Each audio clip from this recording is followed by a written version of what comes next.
Shalom, povo de Deus! Olá, meus irmãos, graça e paz. Que bênção te encontrar mais uma vez.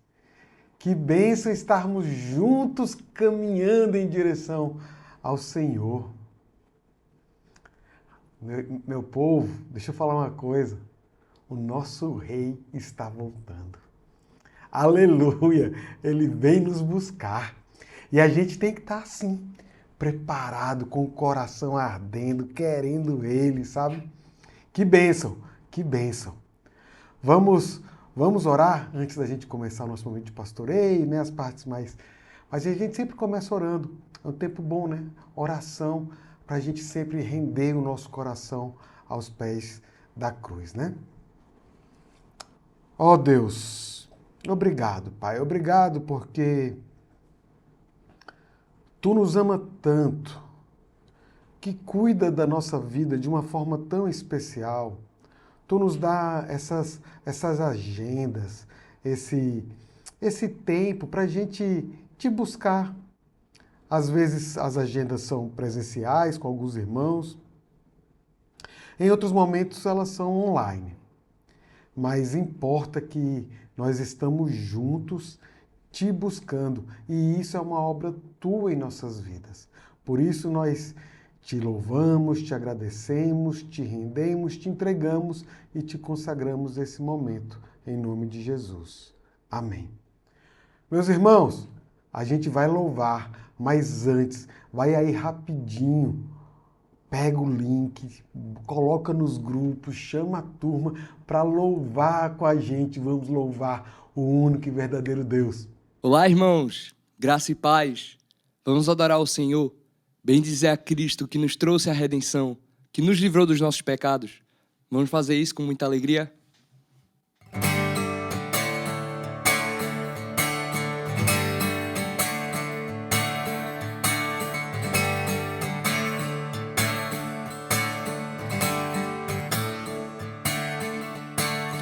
Vivo hoje, estou aqui, pois Ele decidiu me amar, e então eu posso livre andar. O seu sangue sobre mim me comprou, me restaurou, sem culpa então me tornou. O passado já não mais tem poder, pois novo sou. Nele vou viver, posso amar. Toda a morte e o sofrer não me assustarão jamais, pois foi Ele quem venceu em meu lugar. Jesus Cristo, Rei dos Reis, nos trouxe a redenção, a esperança retornou, graça e paz nos revelou.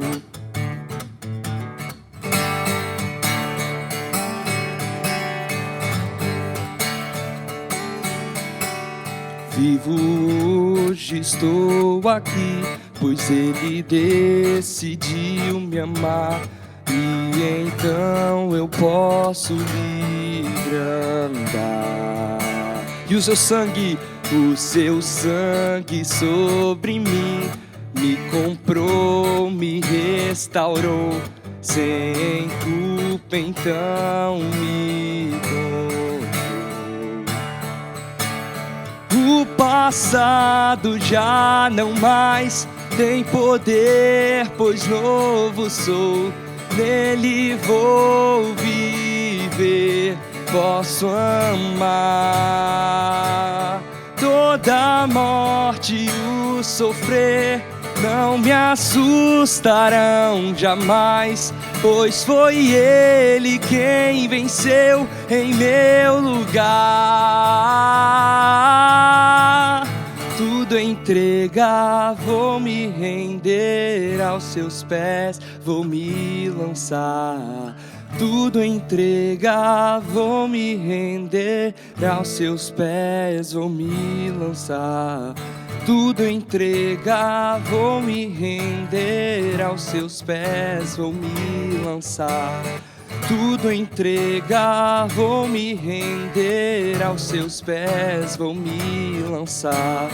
Tudo entregar, vou me render aos seus pés, vou me lançar. Tudo entregar, vou me render aos seus pés, vou me lançar. O passado já não mais tem poder, pois novo sou, nele vou viver, posso amar.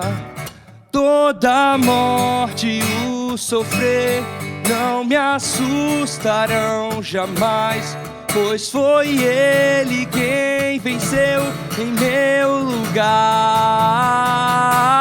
Jesus Cristo, Rei dos Reis, nos trouxe a redenção, a esperança retornou, graça e paz nos revelou. Jesus Cristo, Rei dos Reis, nos trouxe a redenção, a esperança retornou, graça e paz nos revelou. Jesus Cristo, Rei dos Reis, nos trouxe a redenção, a esperança retornou, graça e paz nos revelou.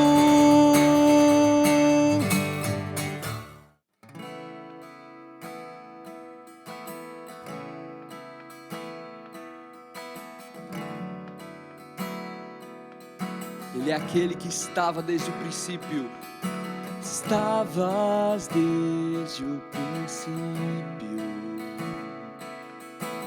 eterno tu és, Senhor. Criaste do nada a terra, me rendo a ti.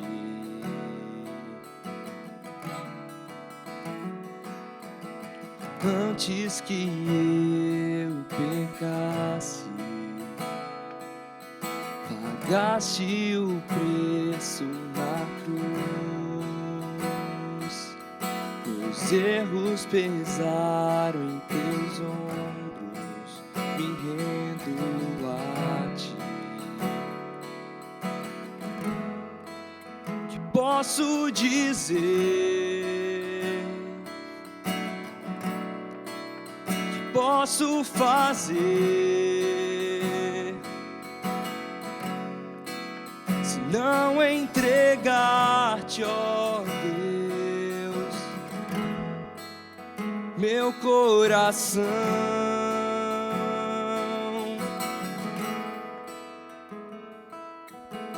Na salvação caminho, teu Espírito vive em mim. Declaro as tuas promessas, me rendo a ti.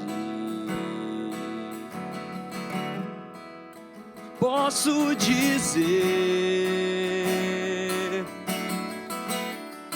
que posso fazer se não entregar-te, ó Deus, meu coração? Que posso dizer? Que posso fazer se não entregar-te, ó Deus, meu coração?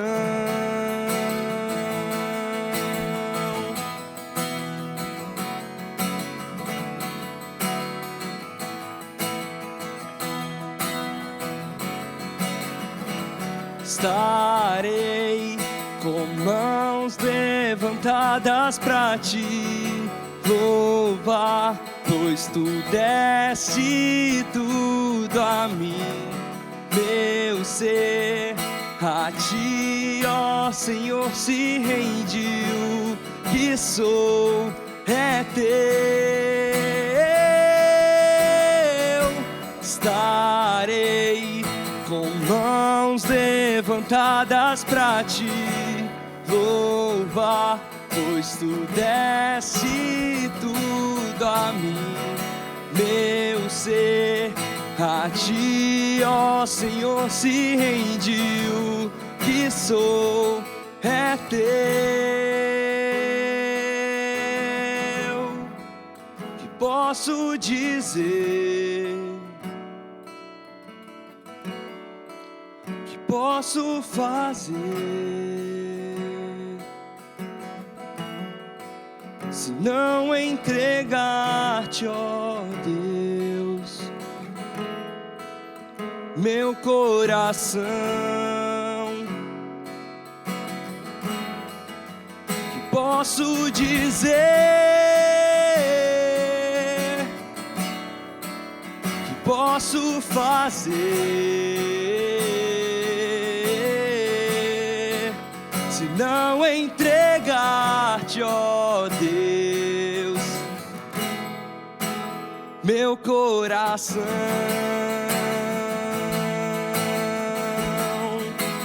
Meu coração, tudo que nós somos pertence ao Senhor. Estarei com mãos levantadas pra te louvar, pois tu deste tudo a mim, meu ser.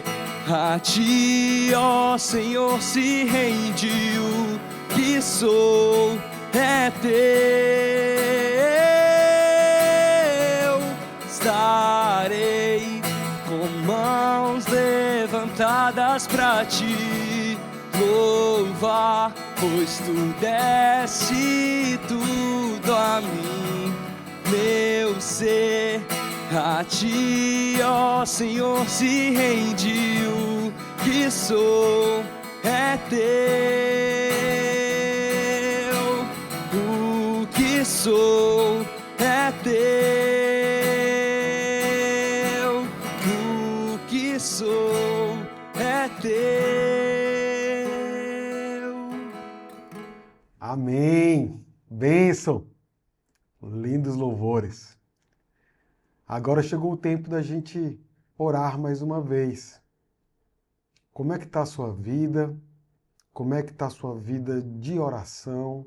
Como é que está a tua vida de leitura da palavra? Como é que está teu relacionamento com Deus? Você ainda consegue enxergar a vida, as coisas boas e as más, pelos olhos de Deus? Você enxerga Deus na sua vida? Ou será que bateu algum cansaço, bateu algum desânimo e você está ali, eu preciso resolver, eu preciso falar com alguém que resolva? É isso que a gente vai fazer agora.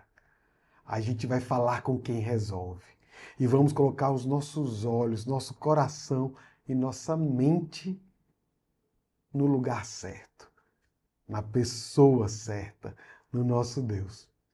Então, coloque também seus motivos de oração aí no chat para a gente poder orar durante a semana, tá bom? Santo Deus, é isso, Pai. Nós queremos ter uma vida de intimidade contigo, nós queremos nos render a Ti, nós queremos viver a Tua vontade para as nossas vidas, mas tantas vezes a gente se atrapalha.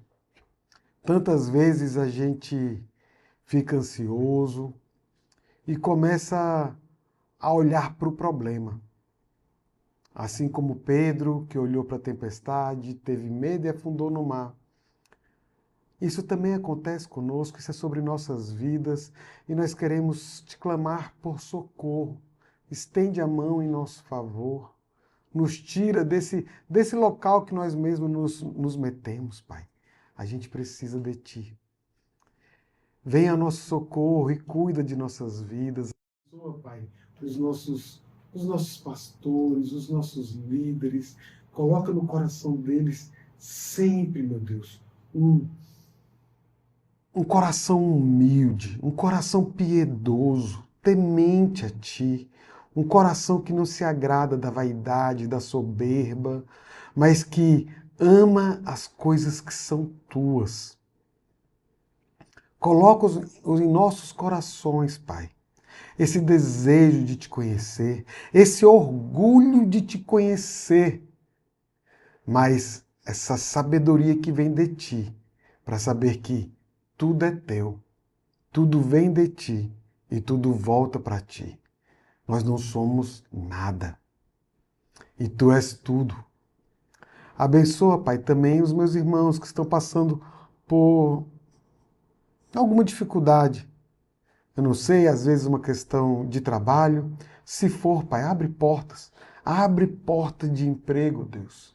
Tua palavra diz que Tu cuida dos pássaros, Tu cuida dos lírios do campo, quanto mais dos Teus filhos, dos que são Teus. Ó Senhor, provê, Deus, tudo o que Teu povo precisa. Se for saúde, Pai, provê também a saúde desses meus irmãos. Se é uma questão de relacionamento, ó Senhor, ninguém sabe resolver isso como Tu. Ajuda, Pai, ajuda os nossos corações, nos dá paz, nos dá tranquilidade, nos dá certeza de que Tu estás em cada processo de nossas vidas. Aqueles que são difíceis, mas também aqueles que são bons. Que a gente consiga Te perceber sempre, Pai. Se alguma família, algum irmão, tem alguém que está distante dos Seus caminhos, traz de volta, Senhor. Traz de volta. Que a gente possa ter sempre a saudade de estar na Tua casa, a saudade de estar nos Teus braços, mas ao mesmo tempo a alegria de saber que permanecemos nesses lugares. Abençoa, Pai, este momento de pastoreio. Sê conosco neste momento de reflexão da palavra. Em nome de Jesus. Amém. Irmãos, hoje, 2 Samuel, capítulo 21. Está já no finalzinho do livro. Na verdade, é uma conclusão. O capítulo 21 ele começa aí essa conclusão do livro de Samuel. Esses últimos capítulos, né, 21, 22, 23, 24, são meio que isso.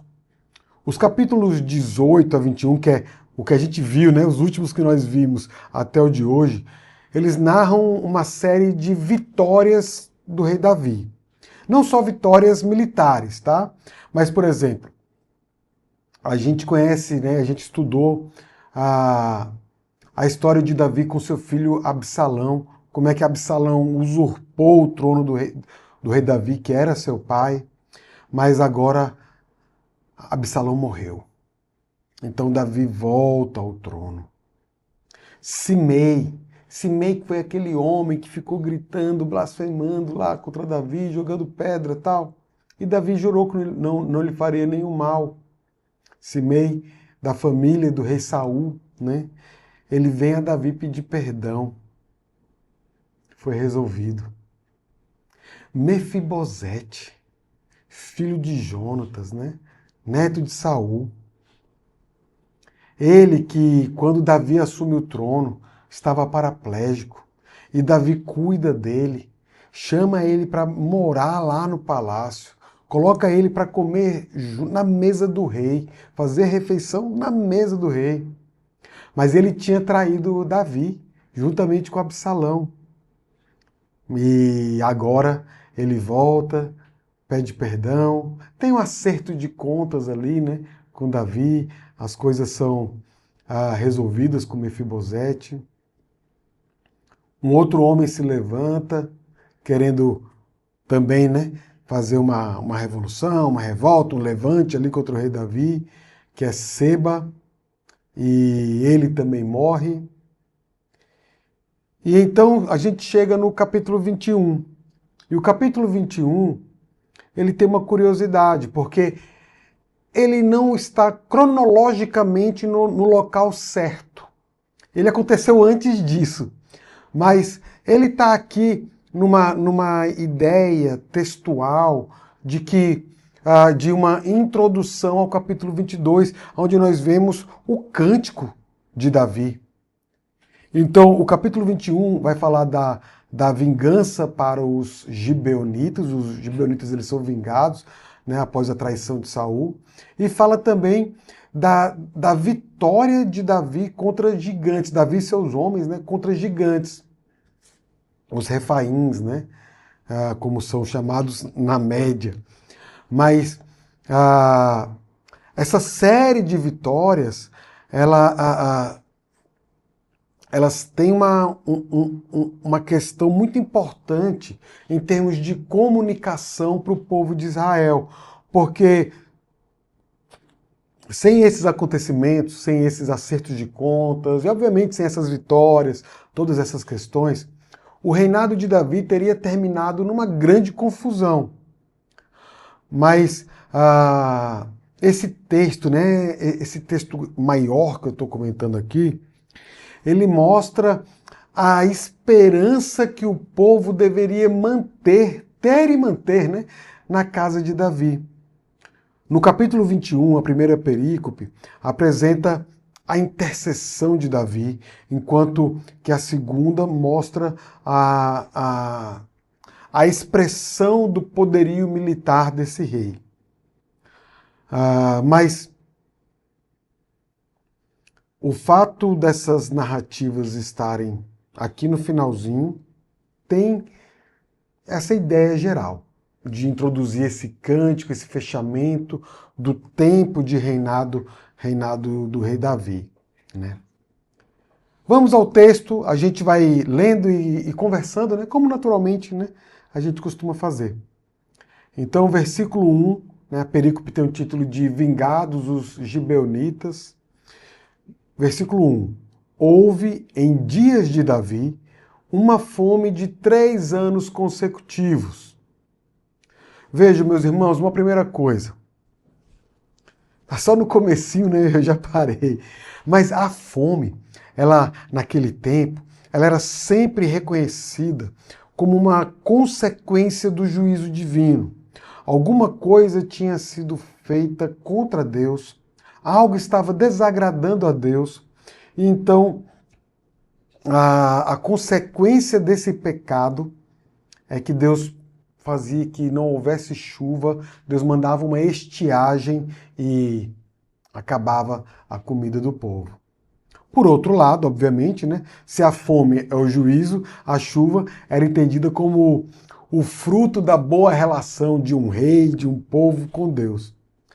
E tentando pensar isso aqui para as nossas vidas, após o iluminismo, a sociedade como um todo, e a igreja também, tá? A gente não está fora disso, muito pelo contrário, a gente parou de acreditar a Deus as questões da vida, as questões do universo. Então a gente começa a se apegar à ciência, e não estou falando que se apegar à ciência é uma coisa ruim, porque não é. Porque o grande papel da ciência é o de revelar as coisas de Deus para a gente.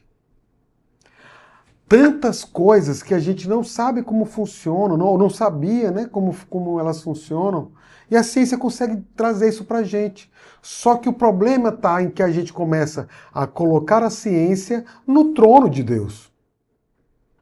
E começa a querer que a ciência explique todas as coisas. Ou não só a ciência, né, mas, enfim, outras pessoas, outras instâncias, e a gente agora não entende mais que as questões da vida, as questões do universo, os problemas, as dificuldades, mas as benesses também, os momentos de alívio e de vitória, que tudo isso nas nossas vidas estão sob o controle de Deus. Deus não perdeu o controle de nada, de nada. E eu queria já te perguntar sobre isso. Como é que você Percebe como é que você entende, meu irmão, minha irmã, as questões da sua vida. Às vezes você está passando por uma questão difícil. Pode ser saúde, pode ser profissional, né? Enfim, como essas que nós oramos aqui. Às vezes que são questões financeiras, às vezes é um relacionamento. E você fala, rapaz, eu vou no banco pegar um empréstimo, né? Eu vou falar com o pastor, para o pastor chamar aquela pessoa ali e ver se a gente resolve. Eu vou pedir ajuda a um político para ver se resolve os problemas aqui. Eu vou procurar ver como é que algum órgão do meio ambiente ou alguém que atue nessa questão ambiental pode. Eu não estou falando, meus irmãos, que é pecado fazer isso. Eu estou falando que existe algo que antecede isso. Que nós, como filhos de Deus, devemos saber que Ele controla todas as coisas. Deus é soberano. Então, o primeiro passo de nossas vidas é sempre, sempre entregar para Ele as questões das nossas vidas e descansar. Agir e descansar ao mesmo tempo, né? É uma dicotomia que nós vivemos. Então, perceba quais são as questões boas ou as questões más ou difíceis que você tem vivido. Você percebe Deus nessas coisas, meu irmão? Você percebe Deus. Às vezes, alguém perdeu o emprego e tem dificuldade de se recolocar no mercado. Passa 2 meses, 3, 4, 6, 1 ano. E você precisa perceber Deus nesse processo em sua vida. Ou será que Deus perdeu o controle? Ou será que Deus não é mais o mesmo? Não é aquele Deus do Antigo Testamento, o Deus de Davi, o Deus de Israel? Uma coisa eu posso garantir: Deus não muda. Deus não muda. Vamos voltar ao texto. Davi consultou ao Senhor. Essa consulta não era algo como Moisés fazia, tá? Muito provavelmente Davi consultou ali usando o Urim, o Tumim, né, ali da estola sacerdotal, enfim. Mas Davi consultou ao Senhor e o Senhor lhe disse: há culpa de sangue sobre Saul e sobre a sua casa, porque ele matou os gibeonitas. Então chamou o rei os gibeonitas e lhes falou: os gibeonitas não eram filhos de Israel, mas do resto dos amorreus. E os filhos de Israel lhes tinham jurado poupá-los, porém Saul procurou destruí-los no seu zelo pelos filhos de Israel e de Judá. Então, deixa eu só lembrar aqui para vocês um pouquinho essa história. É uma história que está lá no livro de Josué, no capítulo 9, né? Josué recebeu de Deus a ordem para exterminar todas as nações ali da Terra Prometida, mas ele foi enganado pelos gibeonitas. Na verdade, os príncipes foram enganados, né? Josué juntamente com eles, os príncipes de Israel foram enganados e Josué juntamente com eles. Então, Josué faz um acordo de paz. Mas ele não consultou a Deus. Ele não perguntou a Deus sobre como ele deveria tratar aquela situação. Porque os gibeonitas falaram: não, a gente acabou de chegar por aqui, não sabe nem o que está acontecendo, né? Rapaz, me dá uma forcinha aí, deixa eu ficar por aqui por enquanto. Eles mentiram. E Josué deu uma bobeira grande, né? Ele não consultou a Deus.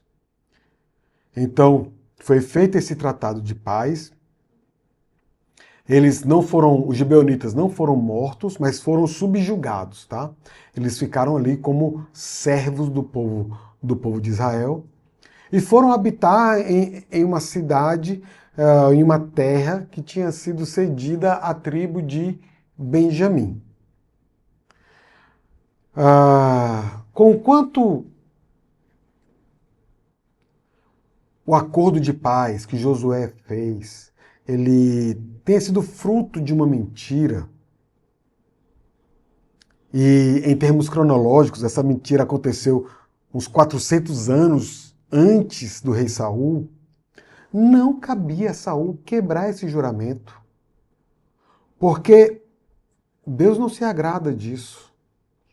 Se você deu a sua palavra para alguém acerca de alguma coisa, obviamente acerca de coisas lícitas, né? Cumpra.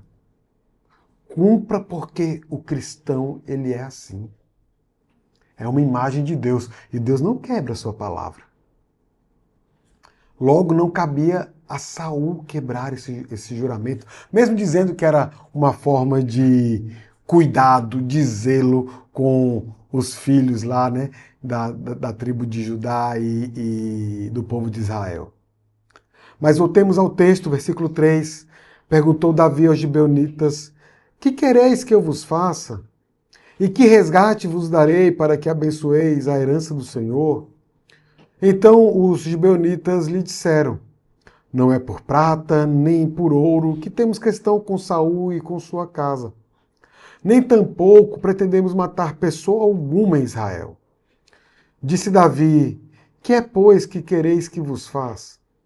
Responderam ao rei: quanto ao homem que nos destruiu e procurou que fôssemos assolados, sem que pudéssemos subsistir em limite algum de Israel, de seus filhos, se nos deem 7 homens, para que os enforquemos ao Senhor em Gibeá de Saul, o eleito do Senhor. Disse o rei: eu os darei. Que texto difícil, hein, gente? Que momento pesado aqui da história.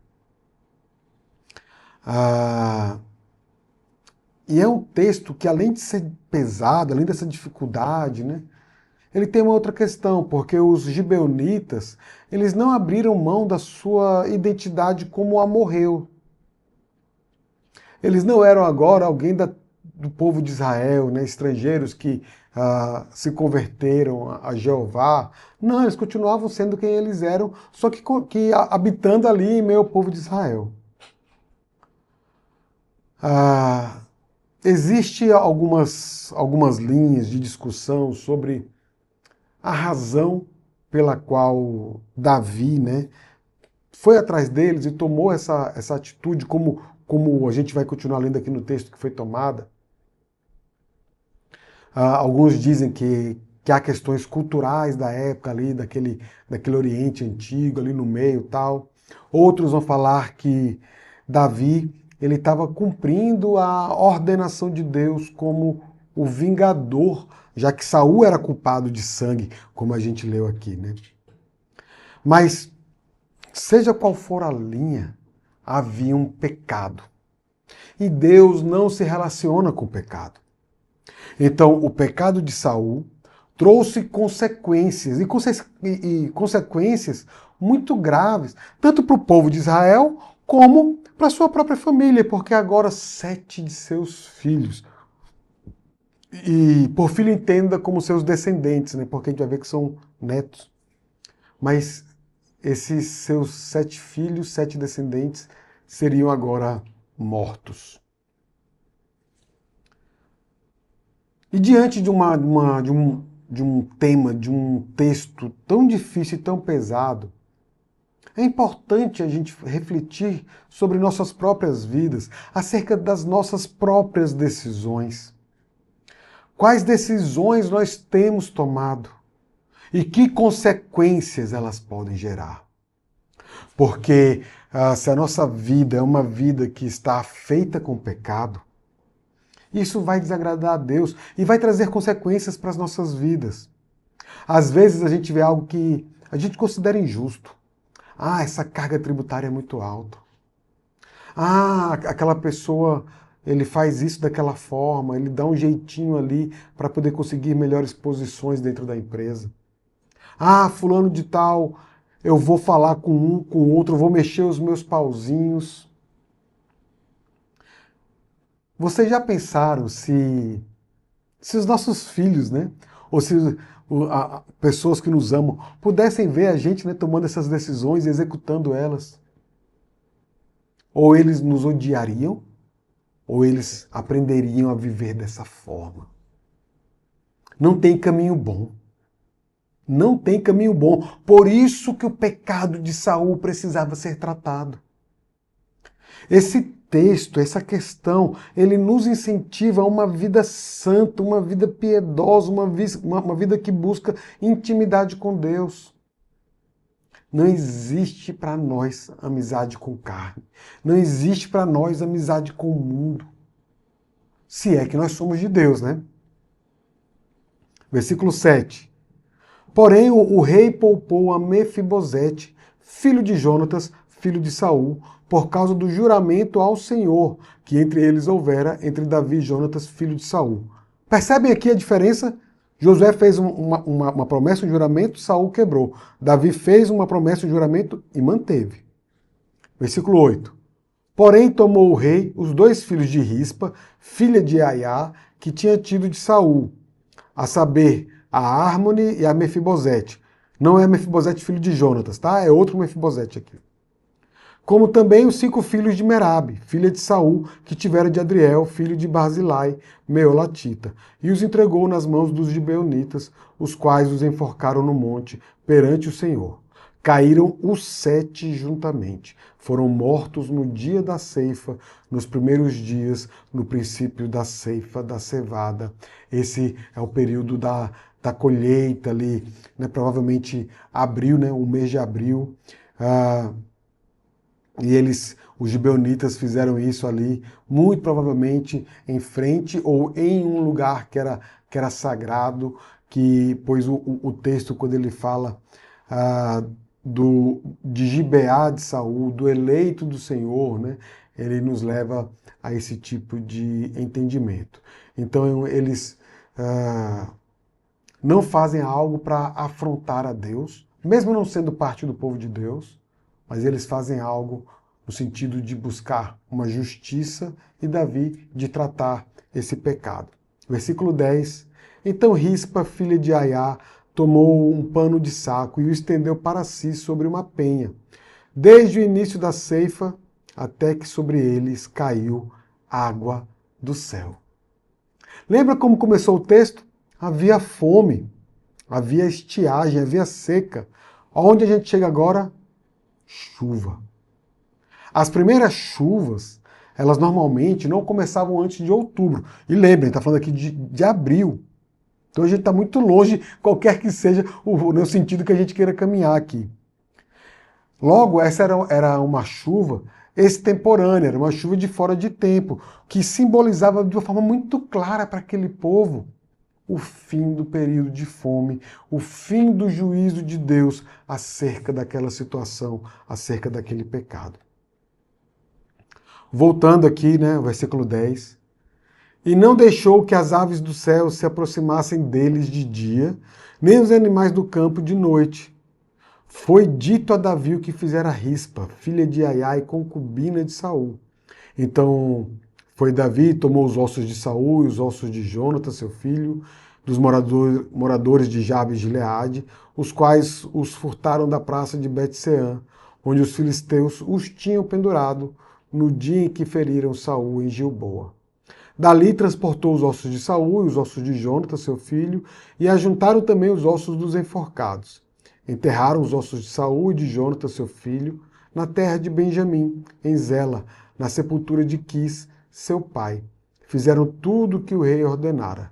Depois disto, Deus se tornou favorável para com a terra. Então vejam, o pecado foi tratado. O pecado, ele tem que ser tratado. A intercessão de Davi, de ir lá falar com os gibeonitas, né, fez cessar a fome que resultou do pecado de Saul. Quando Davi descobriu qual era a razão da estiagem, né, o pecado de Saul, o que ele tinha feito com os gibeonitas, ele orou a Deus. Ele orou a Deus, ele foi consultar a Deus. E sabe o que foi que Deus fez? Deus sarou a terra. E perceba, meus irmãos, a gente sabe quem é Davi, esse personagem grande, né? Esse personagem apaixonante na história do povo de Israel, mas a gente também sabe as falhas, as quedas, os problemas que ele teve. E apesar de todas essas falhas, todos esses problemas, Deus continuava ouvindo as suas orações. Então eu quero te falar uma coisa, não tenha dúvidas que Deus ouve as suas orações. Porque às vezes a gente fica, né, meio que não sei se no vitimismo ou no medo, de não, mas é que eu fiz aquilo e, poxa, eu não quero orar porque eu desagradei a Deus. E, rapaz, se arrepende do seu pecado, trata ele, ora a Deus, busca solução e Deus há de te responder no tempo dele, na perfeição dele. Louvado seja o Senhor. Bom, é por isso que Deus, ele deu à igreja, e a igreja, obviamente que somos nós, mas a igreja enquanto instituição, eu queria falar agora, uma das ferramentas que ele sempre utilizou com o seu povo, que é a disciplina. A disciplina, ela é aplicada, ela nunca deveria ser aplicada para machucar ou para maltratar alguém, conquanto ela seja doída. Mas a disciplina na Bíblia, a disciplina divina, sempre tem o mesmo objetivo, que é resgatar o povo de Deus para Ele. É para isso que há disciplina, para tratar pecado, para expurgar o pecado do meio do povo de Deus. Versículo 15. Já agora a segunda parte do texto, na segunda perícope. De novo fizeram os filisteus guerra contra Israel. Desceu Davi com seus homens e pelejaram contra os filisteus, ficando Davi muito fatigado. Ismi-Benob descendia dos gigantes, que a gente comentou, né, Refaíns e tal. O peso do bronze de sua lança era de 300 ciclos, ou seja, mas convertendo aqui para o que a gente conhece, né, para o quilograma, mais ou menos 7,5 kg. Ah, não é algo tão pesado. Não, mas vai para uma batalha com uma lança de 7,5 kg, você vai ver se você aguenta 10 minutos batalhando, carregando, levantando 7,5 kg. O negócio é grande, é pesado. Mas ainda assim, vê só que coisa interessante. Essa lança aqui, ela tinha a metade do peso da lança de Golias. Para a gente ter ideia, né, do confronto lá de Davi com Golias. Mas, enfim, voltando ao texto. A lança era de 300 ciclos e estava cingido de uma armadura nova. Este intentou matar a Davi. Porém, Abissai, filho de Zeruia, socorreu-o, feriu o filisteu e o matou. Então os homens de Davi lhe juraram, dizendo: nunca mais sairás conosco a peleja, para que não apagues a lâmpada de Israel. Depois disto, houve ainda em Gobe outra peleja contra os filisteus. Então Sibecai, o Uzatita, feriu Asaf, que era descendente dos gigantes. Houve ainda em Gobe outra peleja contra os filisteus, e Elanã, filho de Jaare-Oregim, o belemita, feriu a Golias, o geteu, cuja lança tinha haste como eixo de tecelão. Houve ainda outra peleja, esta foi em Gate, onde estava um homem de grande estatura, que tinha em cada mão e em cada pé 6 dedos, 24 ao todo. Também este descendia dos gigantes. Quando ele injuriava Israel, Jonatas, filho de Simeia, irmão de Davi, o feriu. Estes 4 nasceram dos gigantes em Gate e caíram pela mão de Davi e pela mão de seus homens. Meus irmãos, para a gente encerrar, eu queria fazer um fechamento aqui, dizendo que em nossas vidas, sem exceção, a gente vai enfrentar gigantes. A gente vai enfrentar aquelas grandes dificuldades. A gente vai enfrentar aqueles momentos dificílimos. E há uma razão para isso, né? Há algo que causa isso. Nós habitamos em um mundo que jaz no maligno. Nós habitamos em um mundo que nos dá aflições. Porém, nós somos chamados também a termos bom ânimo, porque Jesus venceu o mundo. E esse mesmo Jesus nos chama para desfrutarmos a vitória dele, para vivermos a vitória dele. Tenha certeza que Deus está em cada batalha que você tem vivido. Logo, tenha uma vida de santidade. Tenha uma vida de oposição ao pecado, porque esses gigantes, essas dificuldades já foram vencidas. E o que você está vivendo é a vitória de Jesus, que te deu ao morrer naquela cruz. Amém? Vamos orar.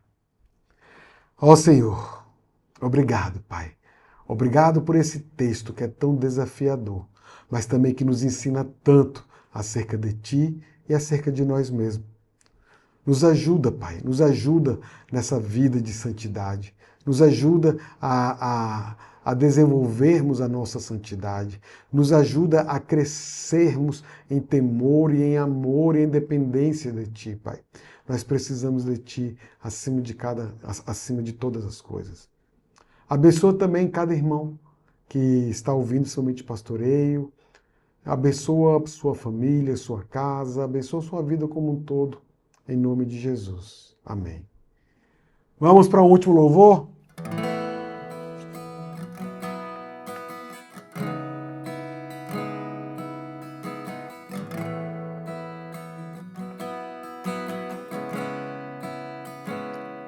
Maior amor que o mundo já provou, sofreu, morreu, venceu a cruz pra me salvar. E até que eu veja a tua face, tua graça é o que me basta, fio em ti. Viver eu quero para ver teu reino aqui. Meu coração anseia pelo teu agir. E até que eu veja a tua face, tua graça é o que me basta, confio em ti. Viverei para amar-te, viverei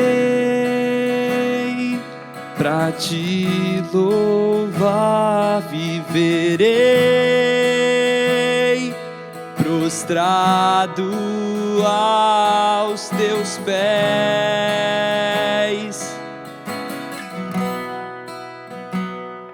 Por tua voz o mundo veio a existir. Tu és a vida, o Redentor que veio a mim. E até que eu veja a tua face, tua graça é o que me basta, confio em ti, em ti. Viverei para amar-te, viverei pra te louvar, viverei prostrado aos teus pés.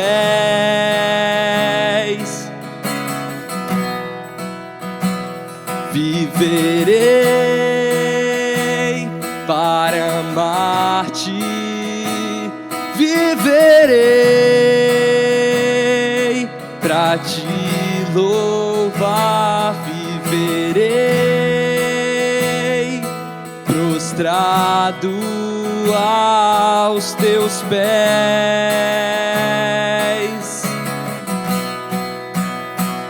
Tu és Deus, princípio e fim. Tu és Deus, precioso pra mim. Com meu coração proclamarei teu nome. Tu és Deus, princípio e fim. Tu és Deus, precioso pra mim. Com meu coração proclamarei teu nome.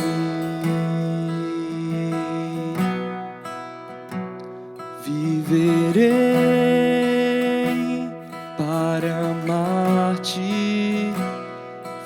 viverei, pra te louvar viverei, prostrado aos teus pés. Maior amor que o mundo já provou. Amém, meus irmãos. Assim a gente se despede. Que Deus te abençoe. Tchau, tchau.